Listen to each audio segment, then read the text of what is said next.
اهلا بكم معانا في دردشه اصحاب. الفكره الجميله اللي انتوا دعمتوها واتفرجتوا عليها وبقى عندنا نسبه مشاهدات مرضيه لينا على الاقل في الاول.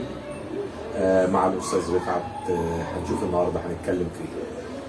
هنتكلم النهارده عن بوست لفت انتباهي على الفيسبوك لأحد الأشخاص. كان بيتكلم عن العلاقة بين الطفل في الأسرة والمحيط اللي حواليه. لفت انتباهي فيه إن الأخت اللي كاتبة البوست بتقول إن ممكن تصرفات عادية بالنسبة لنا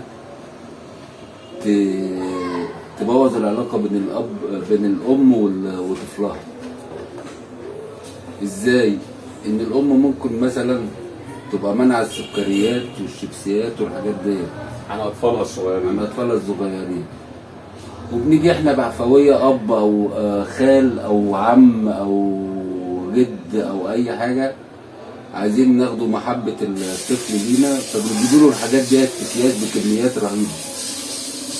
ممكن عشان تكلفتها صغيره واي حد يقدر يجيبها، فبيصرف له مثلا 20 جنيه يجيب باكو شيبسي على باكو بسكوت على بتاع ويدخل ده على ايه.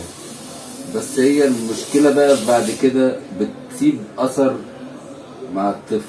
أولا السكريات والحاجات اللي فيها مواد أضرارها حافظة كتير. والحاجات دي أضرارها كتير. اه اللي بيعاني منها أكتر واحدة الأم والأب.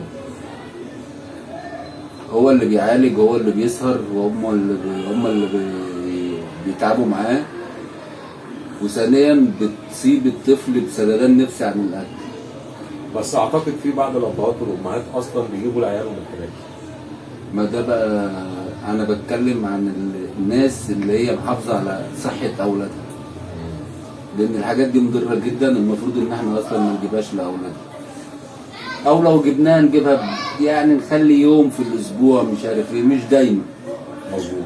ليه؟ لأن الحاجات دي بتأثر في تكوين الطفل. أنت لما بياكل السكريات والحاجات دي بتسد نفسه عن الأكل، يبقى رافض الأكل مقابل إن الحاجات دي هي اللي بتشبعه والكلام ده. وجسمه يبقى ناقص غذاء. وإن جسمه كده بيبقى في تكوينه ناقص غذاء.